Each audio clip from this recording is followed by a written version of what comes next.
Lucas, all right, I've got your work up right here, and you've got your JPEG. So let's just open that guy right here. And I'm just going to resize this a little. I'm so sorry. I should have had this done. Oh shoot, this is a JPEG. That's a problem. Okay. All right, let me do this. Boy, let me try downloading this. Yeah, this will work.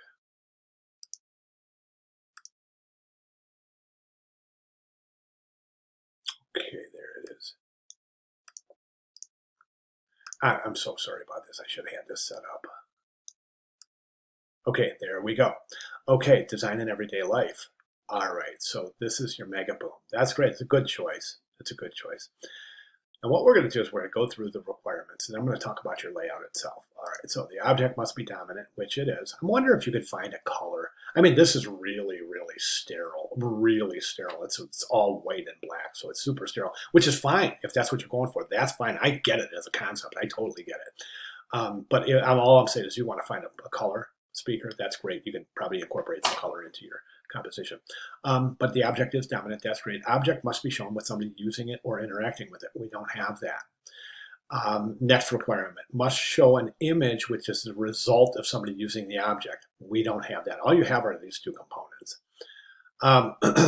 So you must show at least two components. You've got the two components, right? But these components, right now, it looks like you're talking about the components in the body copy.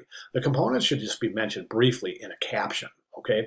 This is too much body copy for this assignment. There's only really supposed to be one paragraph of body copy. So yeah, when you caption those two components. Design in everyday life. I want to talk about that composition right there. I'll do that in a second. Asymmetrical design, white background, 7 by 15. We got that. Imager must come in contact with the edge of the page somewhere twice. We only have once here. Oh, I see. There's the other one. Okay, good, cool. Never mind. Sorry about that. Your design must combine images that are in boxes as part of the background and cropped. That's cropped. These are cropped. These are cropped. We don't have any images in boxes here, so that's a requirement that's missing. Excuse me.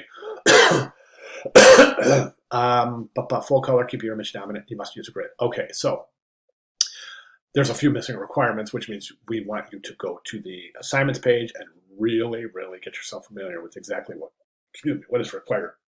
Excuse me. I'm starting to lose my voice. I've been recording videos all morning, so it's starting to get to me a little bit. But anyways, so get your head wrapped around exactly what is required. We have to get those requirements in here. All right. So that leaves us with composition itself. I think it's a good composition. It's a great start. This is good. It's a good dominant image. I think it could be even bigger in the composition. I really do.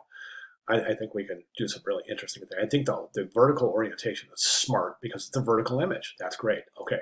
So the next thing is design in everyday life. We can design a really cool, unique typographic composition here. Now remember, all of your decisions should be made with the image in mind, okay? Let me show you an example. Here's an example. And right now I'm going to use this example because we're not quite near where we need to be right now. But I'll get back to this in a second after we look at this. This would be an example of outstanding work, all right? We have the main image. It is dominant. It bleeds in two areas off the page. We have the sub-images. Excuse me. There's captions, all right? Here's our body copy, one paragraph. And here's this gorgeous typographic treatment for the title. I would recommend you shoot for some kind of really super compelling typographic treatment for the title area, as that's a kind of an introduction into the composition. So we want to make that as interesting as possible. Now, this designer has taken a look at this main image and said, okay, I want to take components out of this image to assist in the layout. So what do? We've got, see this circle right here? Okay, there's that circle right there. See these three circles right here in the logo? Boom, 1, 2, 3. There they are. See the fact that this is a coffee machine, so that's it's vertical orientation. The drips would go like this, perfectly mimicked right here. As this mimicked drips going into the coffee cup. All right, color. There's that color right there. There's that color right there, which is that color right there, which is the color of the beans. Okay, so we can see that there's really, really a lot here that you can use to your advantage in this composition. Now, my recommendation is this instead. Don't forget we have to have images in boxes as well as cropped. Get those recommendations, get those requirements under your belt. One paragraph of body copy, captions. Okay, try to shoot for something really super interesting and try to find clues out of your. Right now, I see this cross right here as a clue. There's a big plus and a little minus. I'm not sure. Can we use that to your advantage somehow here? Think about it. But that's the goal. That's what we're after. Okay. Watch your regs. Regs are. I know you've got some word wrap here, but right now that's probably going to end up being recomposed when you recompose the composition based on some of the missing requirements. Word wrap's great when it works.